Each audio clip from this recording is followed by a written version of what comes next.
Hi, I'm Jenna. My life, pretty much like my coding, was streamlined, efficient, logical. I worked as a website developer for a big IT corporation. Every day was a new puzzle, figuring out how to make shopping online as easy as breathing for people who'd probably never meet me. Everything was ticking along just fine until they shuffled me off to a different branch to help jumpstart a sluggish project. That's where I bumped into Alex. Now, let me tell you about Alex. He was like a whirlwind, always buzzing around, full of ideas, and always ready to grab everyone's attention in the room. I remember the first time we really talked. It was by the coffee machine, that old sputtering beast that was the unofficial meeting spot in the office. I was trying to figure out why it hated me when he sauntered over. Struggling? He had this smirk, like he knew exactly how annoying that machine was. Yeah, this thing is a beast, I replied, smacking it lightly. They say you gotta sweet-talk it, Alex said, winking. He picked up the sugar packets, shaking them like he was about to perform a magic trick. Or bribe it. Finally, coffee machine hissed and sputtered out my much-needed coffee. We laughed, and that's how it started. Simple. Over cups of terrible coffee, we started chatting about work, then movies, music, and everything in between. Alex wasn't just talk, though. The guy had ambition that could light up a city. He was in software development, always juggling half a dozen projects, each more complex than the last. A few weeks in, he asked me out. Not in a sweet, shy way. Oh no, Alex wasn't about that. So, Jenna, when are you gonna let me take you out? I promise an evening not as bitter as this office coffee, he'd thrown down, grinning over his mug. Dating him was a whirlwind. He was passionate, always pushing boundaries, making plans. We hit off so well that when it was time for me to head back to my old department, the thought of not seeing him every day was a downer. But we made it work. Long calls, weekend visits, and constant messaging filled the gaps until he proposed a year later. It was as direct as our first date invite. I laughed, cried a bit, and said yes. Soon, I met Alex's mother, Judith, a warm and inviting woman who welcomed me with open arms. Our connection was instant, bonded over Sunday dinners and shared stories of Alex as a cheeky child. The wedding was modest but beautiful, held in a small garden with our closest friends and family. It was perfect, filled with laughter, good food, and dancing under string lights. After our wedding, Alex moved into my apartment. It felt like the start of something wonderful, with every evening a chance to dream together. Life with Alex was never dull. We'd spend our weekdays buried in work, me at my corporation, and him at his buzzing tech startup. When the weekend rolled around, we'd switch off our work modes. Sometimes, we'd just kick back at home, or we'd head over to his mom's place. It was on one of those lazy Sunday afternoons at Judith's, when Alex first brought up his big idea. We were lounging in her sunlit living room, Judith fussing around with some tea and cookies. Mom, Jenna, I've been thinking, Alex began, his eyes lighting up the way they did when he was onto something big. What if we started our own thing? A platform for manufacturers to sell their products directly to customers. I remember looking over at Judith, who just shrugged as if to say, "He's your husband, you deal with it." Alex, that sounds huge, I said, trying to keep my voice light. But starting something like that from scratch? It's a lot of money, a lot of risk. But think about the potential, Jen. We could build something amazing, all our own, he pressed, his enthusiasm bubbling over. I loved his passion, really, I did. But practicality was screaming in my ear. I know, love, but we need a solid plan. It's not just about having the idea, it's about making it work financially. Judith nodded, handing us our tea with a cautious smile. Alex leaned forward, his hands animated as he spoke. I've already looked into it. We can take out a loan, get started with a small team. I've even got some contacts ready to jump on board as soon as we say go. I took a deep breath, the weight of his expectations pressing down on me. Alex, starting a business on a loan is risky. What if it doesn't pan out? We'd be left with nothing but debt. Judith put a comforting hand on my shoulder, giving me a supportive squeeze. Alex shook his head, dismissing my concerns with a wave of his hand. Sometimes you gotta take risks, Jen. No guts, no glory, right? I tried a different angle, hoping to get through to him. Look at all the successful platforms we know. They were built by teams, by corporations with deep pockets. We're just two people. But that's how the big players started, babe. In garages, at kitchen tables. We could be like them, and we don't have to quit our jobs right away. I'll go first, get it off the ground. The conversation went round in circles for hours. In the end, Alex did what he always did when he had set his mind on something: he charged ahead. The next thing I knew, he'd quit his job, taken out a loan, and rented a small office space. He was all in, expecting me to follow. When he told me what he'd done, my heart sank. Alex, this is too fast. We should have planned more, saved more. He was unpacking a box of his belongings in the new office, not even looking at me as he spoke. I thought you'd be happy, Jen. I thought you'd be proud. Despite his confidence, I didn't quit my job. I couldn't. The thought of both of us floating without a safety net was terrifying. Alex saw it as distrust, a lack of faith in his vision. I saw it as being the only thing that might keep us from drowning. Alex's new office was buzzing with activity by the time I swung by one evening after my own long day at work. He'd rented a sleek, glass-fronted space downtown, filled it with the latest tech, and hired a team faster than you could say startup. As I walked through the door, the first person to greet me wasn't Alex, but his new secretary, Lisa, a young woman with a bright smile. "Hi, you must be Jenna. Alex has told us so much about you," she said, her voice as polished as the apple she was polishing on her blouse. "Yeah, that's me. Nice to meet you, Lisa," I replied, my tone hiding the churn of discomfort in my stomach. I glanced around, taking in the rows of busy desks, the oversized motivational posters screaming, "Think big." It felt more like a Silicon Valley scene than a modest startup. Alex spotted me from his office and waved me in. He was leaning back in his chair like a CEO from some glossy magazine shoot, grinning from ear to ear. "Jen, what do you think? We're really kicking off here," he exclaimed as I entered. "It's impressive, Alex. But aren't you scaling up too fast?" I frowned, looking around at all the new equipment and employees. "Babe, to make money, you gotta spend money. We need the best to be the best," he replied, his voice filled with that irritating confidence that had started to grate on me. "But hiring so many people so quickly, the fancy office, the tech, how are we covering this?" I pressed, trying to keep my voice steady. Alex strutted from his desk, sweeping his hand through the air as if brushing away my concerns. "Investments, Jen. You gotta spend big to catch the big fish. We're hosting a launch dinner next week, going to dazzle them with our vision." The dinner he was talking about turned out to be at one of the fanciest places in town.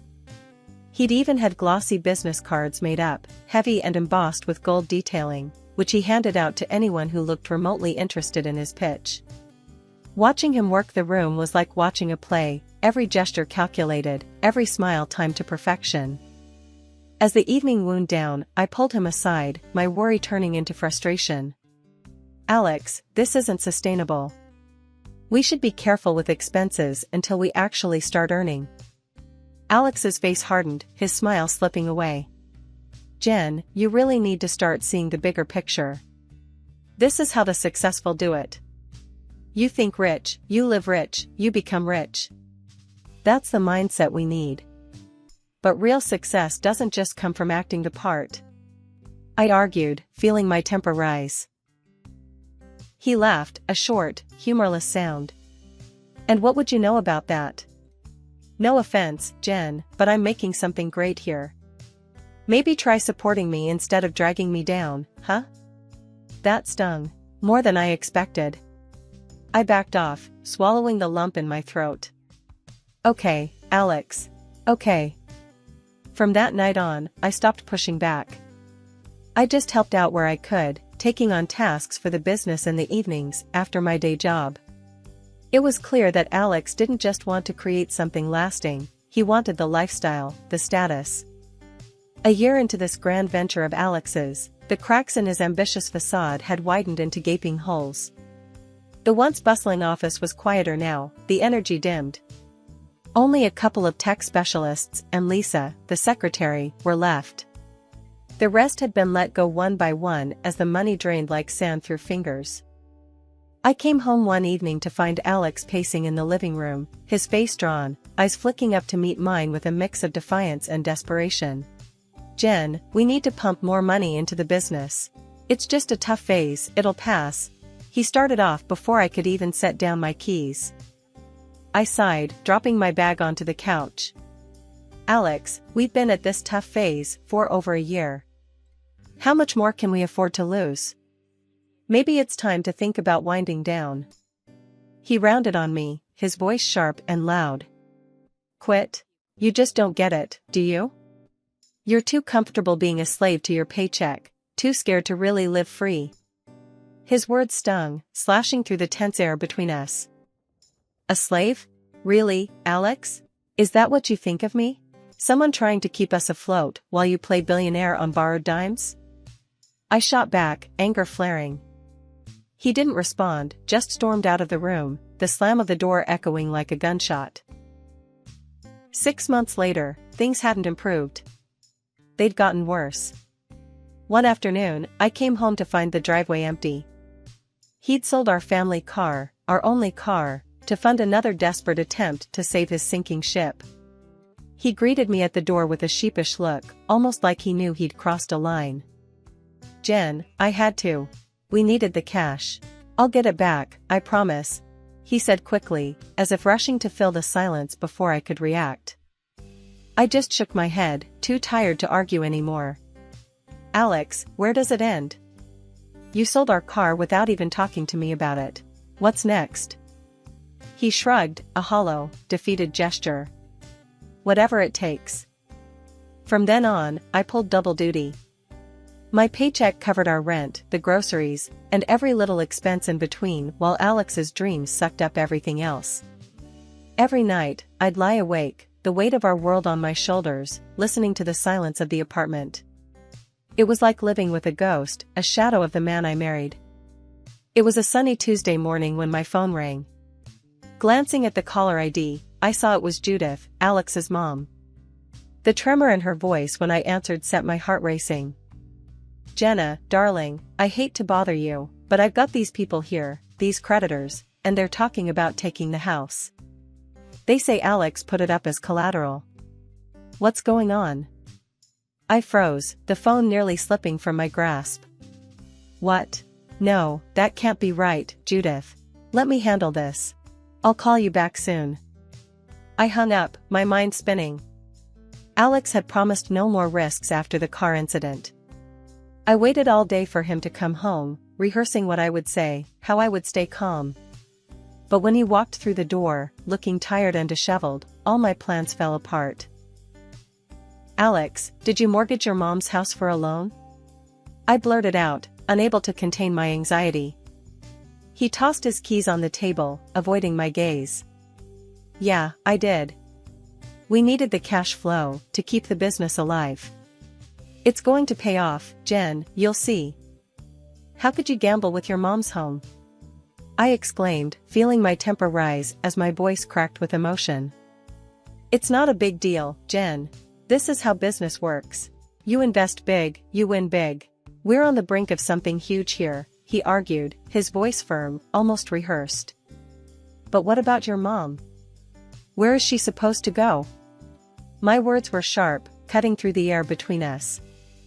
Alex shrugged, a casual, heartless gesture that made me flinch. "She won't have to go anywhere. It's all legal stuff, nobody's going to throw an old lady out on the street. Plus, our state has mild winters, she'll manage if it comes to that." The ease with which he dismissed the gravity of the situation horrified me. That night, I couldn't sleep, tormented by the image of Judith, homeless because of us, because of a gamble Alex chose to take. The next morning, I made a decision. I went to my parents' house, seeking refuge and advice. My father, a seasoned investor who'd always been wary of Alex's rash decisions, greeted me with concern. "Jenna, what's wrong? You look troubled," he said, guiding me to the living room. I took a deep breath, steadying myself. "Dad, I need to borrow some money to pay off the loan on Judith's house. Alex put it up as collateral without telling anyone, and now it's at risk." There was a pause, then a heavy sigh. "Jenna, I'll help because it's Judith, but you need to think hard about your marriage. Is this the life you want? Constantly cleaning up financial messes?" As I lay in bed at my parents' house that night, the reality of my father's words echoed in my mind.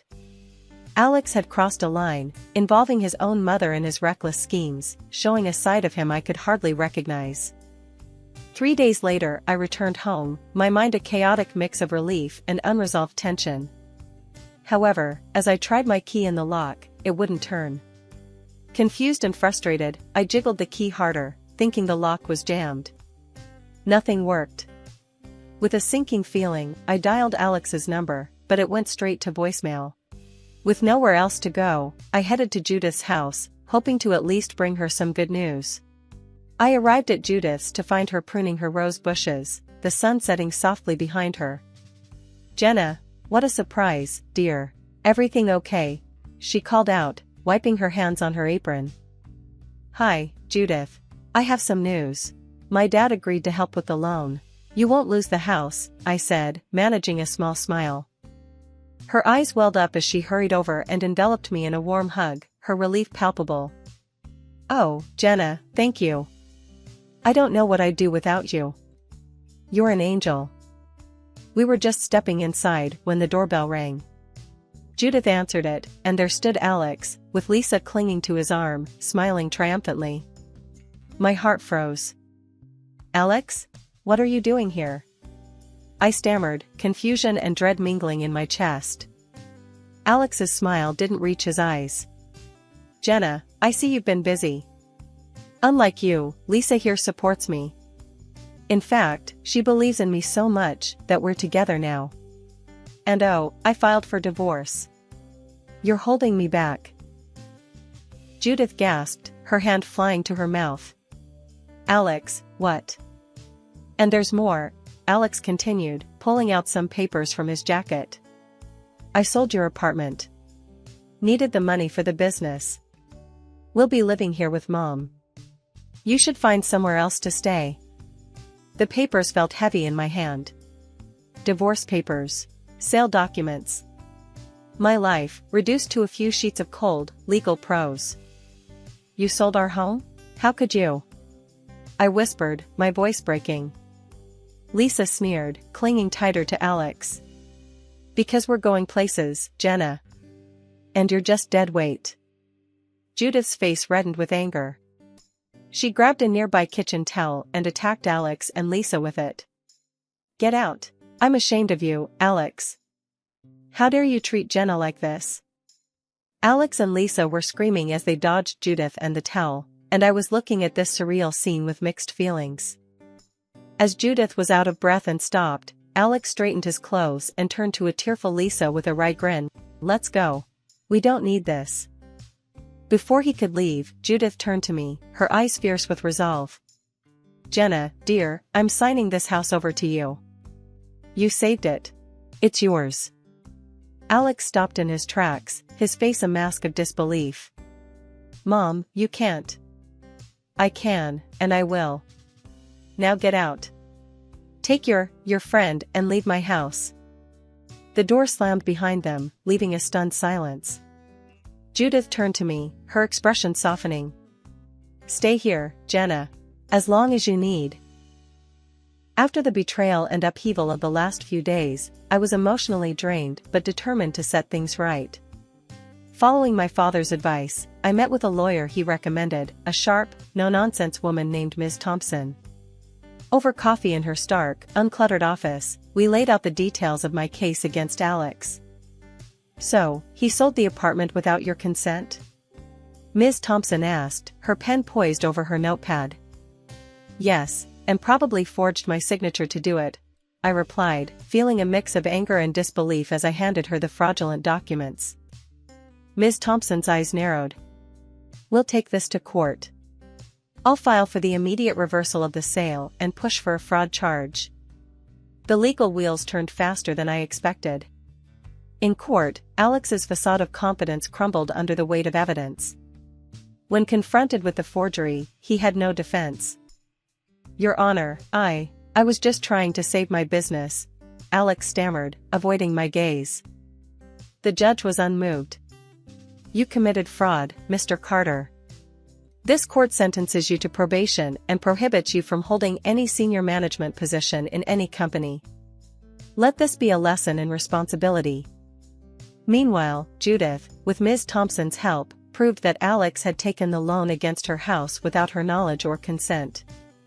The judge ordered Alex to compensate his mother for the emotional and financial distress caused. Outside the courtroom, as the final divorce proceedings took place, Alex's desperation was palpable. "Jenna, please, don't ask for any more money. I'm ruined," he pleaded, his voice barely above a whisper. I looked at him, the man I once loved, now just a stranger driven by greed. "I don't want your money, Alex. But you will replace my car, the one you sold without asking me." A couple of months later, his business, now hopelessly in debt, crumbled without his mismanagement to sustain it. Lisa left as soon as the reality of his financial situation hit home. Alone and barred from any significant corporate role, Alex was a broken man. But that was no longer my concern. With the legal battles behind me, I returned to the apartment that was once again legally mine. One afternoon, as I arranged books on a new shelf, the doorbell rang. It was the delivery of the new car Alex had bought me, a sleek, reliable model that was everything the old one had been and more. I signed off on the paperwork, the final tie to my old life with Alex severed. After the whirlwind of betrayal and legal battles, life settled into a new, steadier rhythm. My days were filled with the familiar comforts of my job. Each project and code line I crafted at work reminded me why I had clung to this stability, why it was so crucial not to leap blindly into Alex's fantasies. My salary, once stretched to cover his debts, now afforded me small luxuries and peace of mind. Every so often, I caught snippets of Alex's new life. He was doing physical labor now, something vastly different from the suits and boardrooms he had aspired to dominate. It was hard work, paying off the mountains of debt he had accumulated through his reckless ambitions. I felt a twinge of something, pity, perhaps, or just relief, that it was no longer my disaster to manage. Despite everything, Judith and I remained close. Our bond, forged in the fire of Alex's deceit, had only strengthened. She often joked, "You got rid of the worst part of our family and kept the best," during our weekly coffee meetups. Her laughter was a balm to the still tender parts of my heart. One breezy Saturday afternoon, we sat in her garden, the late spring blooms a burst of color against the green. Judith had just come back from her lawyer's office, a stack of papers in hand. "Jenna, I've made it official," she said, handing me a document. "The house will be yours one day. Not that I'm planning on going anywhere anytime soon." I took the papers, a lump forming in my throat. "Judith, you don't have to do this. You've already given me so much." She waved me off, her voice firm but kind. "I want to, dear. You saved this old house, you saved me. It's only right." We spent the afternoon reminiscing and planning future renovations to the house, small projects we could tackle together. As the sun dipped lower, casting long shadows across the yard, Judith leaned back in her chair, her eyes thoughtful. "You know, Jenna, I always thought it was the big, explosive moments that defined us. But it's not. It's the quiet days, the simple acts of kindness, the steady work. That's what really builds a life." Her words echoed in my heart as I drove home later. She was right. Life wasn't about the dramatic falls or the swift climbs, but about the steady, often unnoticed, day-to-day resilience. Back at my apartment, I looked around at the space that had once been a shared dream, now solely mine. It was quieter, simpler, less extravagant than Alex had wanted it to be, but it was real and it was mine. The next morning, as I prepared for work, I felt a deep sense of gratitude. Grateful for the job that had sustained me, for Judith's unwavering support, and for the lessons learned. I was grateful, too, for my own strength, which had carried me through the storm and out the other side.